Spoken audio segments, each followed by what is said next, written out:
In 1922, archaeologists opened King Tut's tomb and found a sealed pot of honey over 3,000 years old. They tasted it. It was still good. Today we throw out milk one day past the date on the jug, but our grandparents knew something we forgot. They built pantries that could outlast a war, a winter, or a paycheck that never came. Number 16 kept frontier families alive when nothing else would. And number 3 was so cheap the government gave it away, yet it never goes bad. Food companies spent billions teaching us to fear our own root cellars. Hit that subscribe button. Let us count down the 25 forgotten survival foods our grandparents stockpiled that never spoil. Number 25, parched corn. Before there was trail mix, before there was anything in a crinkly bag, there was parched corn. Your great-grandmother would take dried field corn, drop the hard kernels into a dry cast iron skillet, and shake them over the heat until they toasted brown and turned nutty and crisp. Not popcorn, something denser, chewier, made to travel. A handful in a coat pocket carried a man through a full day of cutting wood or walking to town and back. Native Americans taught it to settlers, and settlers carried it across the whole continent in saddlebags and apron pockets. Stored dry in a tin, parched corn lasted years without a hint of spoilage because every drop of moisture had already been driven out of it. A bushel of field corn cost almost nothing on a farm that grew its own. Soldiers in the Civil War lived on it. Children gnawed it like candy. We replaced it with snack food that goes stale in a week and forgot that the original survival snack never went bad at all. Number 24, cornmeal. Every pantry in rural America had a sack of it, and for good reason. Dried ground corn stored in a cool, dry crock could sit for years and still bake into cornbread mush or Johnny cakes. Your grandmother kept hers in a covered tin with a bay leaf tucked inside to keep the weevils out, and she scooped from it every single day. A spoonful boiled in water became breakfast.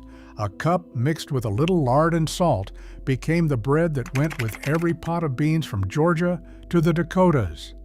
Cornmeal was cheaper than wheat flour, roughly half the price at the general store, and it kept far better in a humid climate.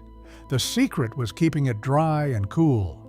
But stored right, a sack bought in the fall fed a family clear through to spring planting. When supermarkets filled with boxed mixes, this humble staple faded. But the families who kept a crock of cornmeal never once went to bed with nothing to bake. Number 23, hardtack. It earned its nicknames: tooth duller, sheet iron, worm castle. Hardtack was nothing but flour, water, and salt, baked dry as a roof shingle until not one molecule of moisture remained. And that is exactly why it never spoiled. Bacteria need water to grow, and hardtack offered them none. Soldiers carried the same crackers for years. Sailors crossed oceans on them. Your pioneer ancestors packed them into wagon boxes for the long road west, knowing they would still be edible at the end of the trail. You could not bite into it without soaking it first, in coffee, in broth, in a little bacon grease, until it softened into something a human jaw could manage. It tasted of almost nothing. But a single dense cracker delivered real calories of pure survival, and it would wait patiently in a tin for as long as you needed it. Some surviving Civil War hardtack still sits in museum cases today, over 150 years old, and technically still safe to eat. Number 22, dried split peas. In a wooden bin in the corner of the pantry sat the most patient food in the house. Dried split peas, green or yellow, kept for years in a sealed jar and asked for nothing in return. No refrigeration, no rotation, just a cool, dark shelf and a tight lid. When the cured pork ran low and the garden was buried under snow, your grandmother reached for the peas. A handful simmered with an onion and a scrap of ham bone turned into a thick, sustaining soup that warmed a person from the chest outward. Split peas were even better than whole dried beans for one reason. Splitting them meant they cooked faster and needed no overnight soaking, which mattered on a busy farm where time was scarce. A pound cost pennies and fed a family for 2 days. The protein and fiber kept hardworking people strong through long winters. We swap this for cans and boxes, but a jar of dried peas on a shelf is still one of the most reliable meals a kitchen can hold. Number 21. Dried beans. If a household kept only one survival food, it was this. Dried beans, navy, pinto, kidney, lima were the backbone of American poverty cooking and the single most stockpiled item in the country for 200 years. Properly dried and sealed in a crock or a glass jar, they kept for years, even decades, losing nothing but a little cooking speed. Your grandmother bought them in cloth sacks, poured them into containers, and slept easy knowing the family would never starve. A pound of dried beans cost a dime and could feed a person for the better part of a week, once stretched with cornbread and onion. The magic was in the storage. Kept dry and cool, a sack of beans was a savings account you could eat. Mormon pioneers stockpiled them by the barrel. Depression families lived on them. Today, preppers still call dried beans the cornerstone of any long-term pantry because nothing else offers that much nutrition for that little money with that long a life. Number 20, salt pork. Before the icebox, before the freezer, this was how a family kept meat through the year. Salt pork, slabs of pork belly, or fatback packed in coarse salt could hang in a cool cellar for months without ever spoiling. The salt drew the water out of the meat and made it impossible for bacteria to take hold. Your great-grandfather slaughtered a hog in the cold of November, and within days, that pork was buried in salt in a wooden barrel, transformed into a food that would last until summer. A fist-sized chunk flavored an entire pot of beans or greens, rendering its fat into the broth and giving cheap vegetables the richness of a real meal. A pound cost about a dime in the old days, and one slaughtered hog yielded enough to season a family's cooking for half a year. We forgot it the moment refrigerators became common, but salt-cured pork was the meat that made survival possible in an age before electricity ever reached the farm. Number 19, sorghum molasses. On the porch of nearly every southern farmhouse sat a jug of dark, thick sorghum molasses, and it never went bad. The sugar content was so high that bacteria simply could not survive in it, which meant a sealed crock could sit for years and still pour sweet and rich. Your grandparents grew sorghum cane, pressed the juice, and boiled it down for hours over an open fire until it thickened into liquid gold. They poured it over biscuits, stirred it into coffee, mixed it into cornbread batter, and spooned it over bland cornmeal mush to make the unbearable bearable. A gallon cost very little when you grew your own, and it delivered quick energy that hard physical labor demanded. Beyond sweetness, sorghum carried real iron and minerals, something the doctors of the day prescribed for weakness and tired blood. When white sugar got cheap and corn syrup took over the shelves, sorghum quietly vanished from American kitchens. But a jug of it, properly sealed, will outlast almost everything else in your pantry. First pattern break. Here is what we lost, and it is bigger than any single food. Our grandparents did not think about food the way we do. We think one meal ahead, maybe two, and we trust that the store will always be open and the shelves will always be full. They did not have that luxury, and they did not want it. They built pantries like fortresses, a root cellar with bins of potatoes and onions, shelves lined with crocks of salt pork and lard, jars of dried beans, peas, and cornmeal, jugs of molasses and vinegar. A good pantry could feed a family for a year, with no store, no truck, no electricity, nothing. That was not paranoia. That was wisdom earned through hard winters and lost harvests. We traded that security for convenience, and we called it progress. But the family with a full root cellar slept better than any of us do with a full refrigerator that goes empty in 3 days. Number 18, powdered milk. When a cow went dry, or there was no cow at all, dried milk kept children fed.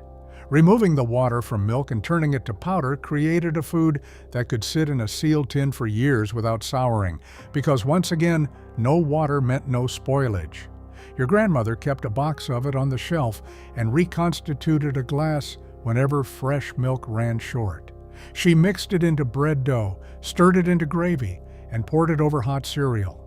During the war years, when fresh milk was rationed and rural deliveries were unreliable, powdered milk was the difference between a child getting calcium and going without. A box cost little and made gallons. Preppers and pioneers alike treasured it for the same reason. It packed the nutrition of milk into a shelf-stable form that asked for nothing but a dry cupboard and a little patience. Number 17. Dried apples. In the fall, when the orchard hung heavy, no fruit was allowed to rot. Your great-grandmother peeled and cored bushels of apples, sliced them into rings, and strung them up to dry near the wood stove or laid them out in the sun until the moisture vanished and the rings turned leathery and chewy. Stored in cloth sacks or tins, dried apples lasted through the entire winter and well beyond, because drying locked out the spoilage that ruined fresh fruit in days. When the cold months stretched long and gray, she simmered a handful in water with a little sugar and cinnamon until they plumped back up into something close to fresh, and the whole house smelled like an autumn orchard again. Dried apples went into pies, into oatmeal, into hand pies tucked into a worker's lunch pail. We buy fruit flown in from across the world now, but the dried apple ring on a string was abundance, saved against the hungry months. Number 16. Pemmican. Here is the survival food that kept frontier families and explorers alive when literally nothing else would. Pemmican was lean dried meat pounded into a powder, mixed with rendered fat, and sometimes studded with dried berries, then pressed into cakes. Native peoples perfected it over centuries, and trappers, soldiers, and Arctic explorers all depended on it. The genius was in the combination. The dried meat would not rot. The fat sealed out air and moisture, and together they created a food that could last for years, sometimes decades, without refrigeration. A small portion delivered enormous calories, the perfect ratio of protein and fat for a body burning through energy in brutal cold. Polar expeditions ran on it. Fur traders crossed thousands of miles fueled by it. Modern science still studies it as a near-perfect emergency ration. Our ancestors figured it out without a single laboratory, and it never let them down. Number 15. Jerky. Long before vacuum-sealed bags hung by the gas station register, jerky was pure survival. Your ancestors cut beef or venison into thin strips, salted them heavily, and dried them in the sun or over a low smoky fire until every bit of moisture was gone and the meat turned dark and stiff as leather. Properly made, it lasted for months without spoiling because the salt and the drying together made it impossible for bacteria to grow. A strip in the pocket carried a working man between meals, chewed slowly to draw out every bit of flavor and strength. Hunters made it after a kill so that no part of a hard-won animal went to waste. The technique came from indigenous peoples who had relied on it for generations, and it spread across the frontier because it simply worked. We turned jerky into an expensive snack, but it began as one of the most dependable survival foods a family could store. Number 14. Sauerkraut. In a stoneware crock in the cellar, cabbage transformed into something that would keep all winter. Your grandmother shredded heads of cabbage, packed them tight with salt, and pressed them under a weighted plate until the brine rose and the whole thing began to ferment. The lactic acid that developed not only preserved the cabbage for months, it made it more nutritious than when it started. Sauerkraut was the secret weapon against winter sickness, packed with vitamin C at exactly the time of year when no fresh greens existed. Sailors who carried it avoided scurvy on long voyages. Farm families who ate it stayed strong through the dark months. A few cents of cabbage and salt became weeks of food and medicine in one. We buy it in cans now, pasteurized until the living cultures are dead, never knowing that the real thing kept our great-grandparents alive and healthy Through winters we could not survive. Number 13. Lard. In the corner of every farm kitchen stood a crock of pure white lard, and it was treasure. When a hog was slaughtered, the fat was rendered down slowly until it turned to clear liquid, then strained and poured into crocks, where it set into a smooth solid that kept for a year or more in a cool cellar. Rendered properly and kept covered, lard resisted spoilage because the rendering drove out the water and impurities that turned fat rancid. Your grandmother cooked everything in it. Biscuits got their flake from it. Pie crust got its tenderness from it. Beyond cooking, lard sealed other foods.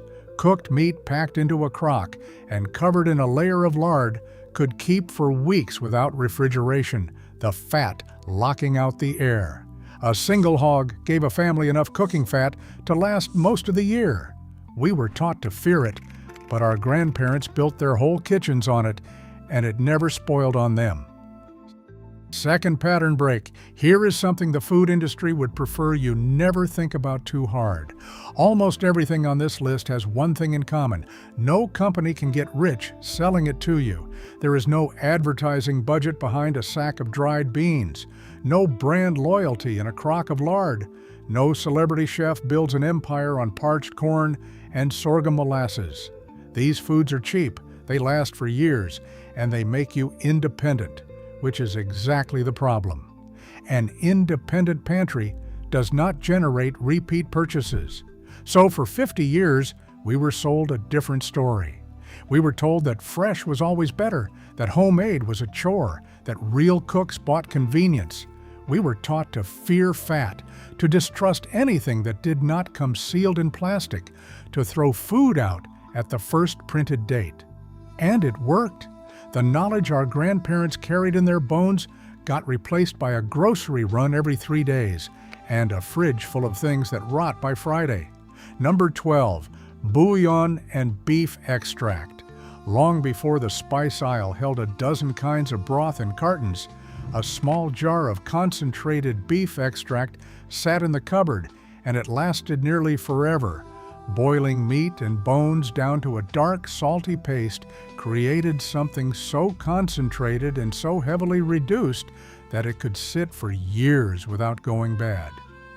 Your grandmother kept a jar of it, or a tin of dried cubes, and crumbled a little into soups, stews, and gravies to add the deep, meaty richness that would otherwise take hours of simmering to build. A single cube turned a pot of water and vegetables into a real meal. During lean weeks, when there was no meat at all, a spoonful of beef extract gave the family the flavor and comfort of a roast they could not afford. It cost very little and lasted through season after season on a dry shelf. The glutamates in it tricked the tongue into tasting meat where there was none, a small daily miracle in kitchens where actual meat was a luxury saved for Sunday. Number 11, hard red wheat berries. This is the one serious preppers still swear by, and it goes back generations. Whole wheat kernels, the unground berries, stored in a sealed container away from moisture and pests, can last not just years, but decades. Stored properly, wheat berries have been found still viable after 30 years and more, ready to be ground into flour the moment they were needed. Your grandparents on the wheat farms of the plains understood this. They kept barrels of whole grain because ground flour goes rancid in months. But the intact kernel protects itself, its natural oils sealed inside until you grind it. A family with a barrel of wheat and a hand mill had bread for years. No matter what happened to the world outside, they milled what they needed each week and left the rest to wait. Bread is life, and the family that stored whole wheat held the source of it on a shelf, patient and indestructible. Number 10, green coffee beans. Roasted coffee goes stale in weeks, but our grandparents knew a secret we have completely forgotten. Unroasted green coffee beans last for years, even decades, with almost no loss of quality. The raw bean is hard, dense, and protected, and it simply waits. Frontier families and old-time grocers stored coffee green and roasted it in small batches at home, in a skillet or a special roaster over the fire, only as much as they needed for the week. The smell of roasting coffee filling a kitchen meant the household was well stocked and secure. A sack of green beans bought once could supply a family for a very long time, and coffee was not a luxury on the frontier, it was a necessity, a daily ritual that warmed cold mornings and powered long days. We buy it pre-roasted in bags stamped with a date, watching it go flat within the month, never realizing that the green bean in the burlap sack will outlast almost anything else we own. Number 9. Lye hominy. When dried corn needed to become something softer and more digestible, our ancestors turned to an ancient trick. They soaked dried corn kernels in a solution of wood ash lye or slaked lime, which swelled the kernels, loosened the tough hulls, and transformed hard field corn into tender, chewy hominy. The process, called nixtamalization, was passed down from native peoples, and it did something remarkable. It unlocked nutrients in the corn that the body otherwise could not absorb, preventing the deficiency diseases that struck people who ate untreated corn.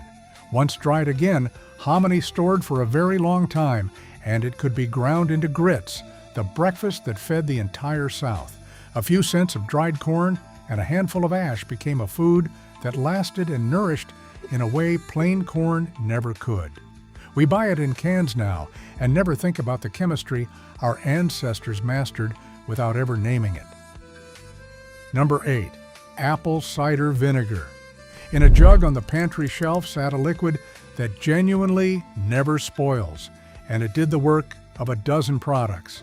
Apple cider vinegar, made from the cider of pressed apples left to sour, lasts indefinitely because its acidity makes it impossible for harmful bacteria to grow. Your grandmother used it for everything. She pickled vegetables in it to make them last through winter. She cleaned with it. She mixed it with honey as a cold remedy and a daily tonic. She splashed it into greens and beans to brighten them, and into wilted lettuce with hot bacon grease to make a salad. She even used it in baking, where it reacted with baking soda to make cakes rise. A gallon cost almost nothing, especially on a farm with its own apples, and it never, ever went bad. We replaced it with a shelf of single-purpose products, forgetting that one jug of vinegar could do nearly all of it. Third pattern break. Here is what modern science is only now catching up to. For years, the experts told us our grandparents were eating wrong. Too much fat, too much salt, too many starchy beans, and too much lard. But the research keeps turning around. Fermented foods like sauerkraut, we now know, fill the gut with the bacteria that keep us healthy. Bone broth and marrow, the kind our grandparents simmered for hours, are sold today as premium wellness products. The whole grains they stored beat the processed flour we eat now. They were not eating poorly. They were eating in a way that kept hard-working people strong and alive for decades on almost no money, with no refrigeration and no nutrition labels. They knew it the way they knew the weather, by experience handed down through generations. And now we pay specialists to teach us slowly and expensively what every farm grandmother already knew. Number 7, white rice. White rice, of all the grains, this one is the survival champion, and it is sitting in most kitchens right now. White rice, with its outer bran removed, stores for an astonishing length of time. Sealed away from moisture and oxygen, white rice can last 25 to 30 years and still cook up perfectly. The very milling that strips away some nutrition is what gives it that incredible shelf life, because the oily bran that makes brown rice go rancid in months has been removed. Your grandparents kept it in tins and crocks by the pound, a cheap and endlessly versatile base for any meal. It stretched a small amount of meat into a full dinner. It soaked up the broth from beans and stews. It filled hungry stomachs for pennies. A sack of it represents some of the cheapest, longest-lasting calories a household can store. Quiet, plain, and nearly indestructible, white rice has fed more of humanity through more hard times than almost any food in history.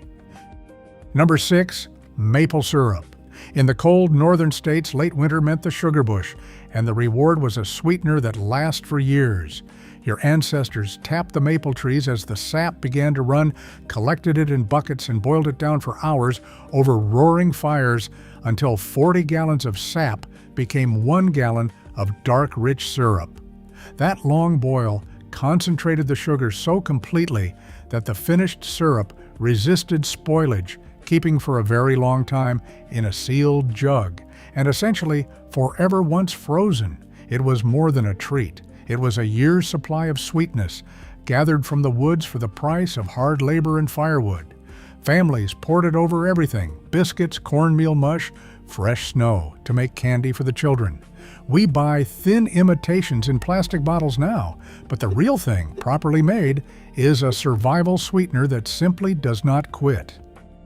Number 5, dried corn. Beyond parching and grinding, whole dried corn was the great keeper of the old pantry. Hung in braids in the corn crib or shelled into bins, dried field corn stored for years and served a dozen purposes. Ground, it became cornmeal. Treated with lye, it became hominy. Soaked and cooked whole, it stretched into soups and stews. Fed to the chickens and the hogs, it came back as eggs and meat. A good corn harvest meant a family was secure because that corn would keep clear through to the next planting and beyond if kept dry and cool. Your great-grandparents measured their safety in cribs full of corn. It was money, it was food, it was insurance against a bad year, all at once. The kernels, hard as little stones once dried, locked their nourishment inside until the moment it was needed. We think of corn as a fresh summer treat now, but the dried kernel in the crib was the foundation that everything else stood on. Number 4, sugar. Plain white sugar is one of the few foods that, kept dry, lasts essentially forever, and our grandparents knew its worth. Sugar does not spoil because, like honey and salt, it draws moisture out of any bacteria that try to grow in it. Sealed against humidity, a sack of sugar bought decades ago is still perfectly good today. Beyond sweetening, sugar was a preservative, the engine behind every jar of jam and preserves that let summer fruits survive into winter. Your grandmother packed berries and peaches in sugar and sealed them in jars, trapping the harvest in sweetness that would keep for a year or more. It powered the canning that filled the cellar shelves and sweetened the few treats that broke up hard, plain diets. Indestructible, versatile, and endlessly useful, a stockpile of sugar was both a luxury and a survival tool, waiting patiently on the shelf for as long as it took. Number 3, salt. This was so cheap the government practically gave it away, yet it never goes bad, and without it, almost nothing else on this list would have been possible. Salt is the great preserver, the mineral that draws water out of meat and fish and vegetables until bacteria cannot survive. It is why salt pork hung in cellars, why fish could cross oceans, why a hog slaughtered in November fed a family through July. Pure salt does not spoil, period. A sack stored 100 years ago would work exactly as well today. Your ancestors guarded it, traded for it, and built whole economies around it because salt was the difference between food that lasted and food that rotted. It seasoned every meal and preserved every winter's meat supply. Wars were fought over salt. Workers were once paid in it. A family with a good supply of salt held the key to keeping everything else, the single most important survival food, because it made all the others keep. Plain, humble, and utterly essential, it built the entire pantry around it. Number 2, honey, the food that genuinely never spoils, not in years, not in centuries, not in millennia. Sealed honey found in ancient Egyptian tombs over 3,000 years old was still perfectly edible. Honey resists spoilage because it is low in moisture and naturally acidic. an environment where bacteria simply cannot live.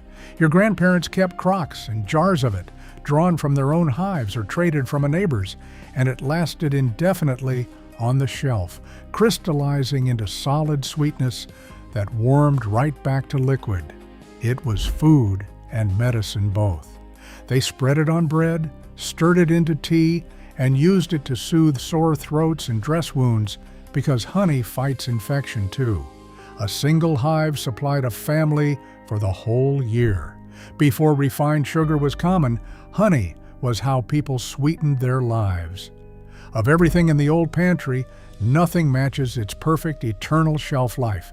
The bees made it, our ancestors stored it, and it will outlast every one of us. Number 1, wheat, not the bread, not the flour, but the stored whole grain that fed civilization, the food that made survival itself possible, and the most overlooked of all. For 10,000 years, every settled people on Earth survived because they learned to store grain against the hungry season. Whole wheat, sealed dry and cool, lasts for decades, holding within each kernel the bread of the next year, and the year after that. Your ancestors filled granaries and barrels with it because they understood the oldest truth there is. The family with stored grain survives the winter, the drought, the war, the lean year. The family without it does not. Every other food on this list extended life, but stored grain was life itself, the deep foundation under all of it. Egypt rose on stored grain. The frontier was won on it.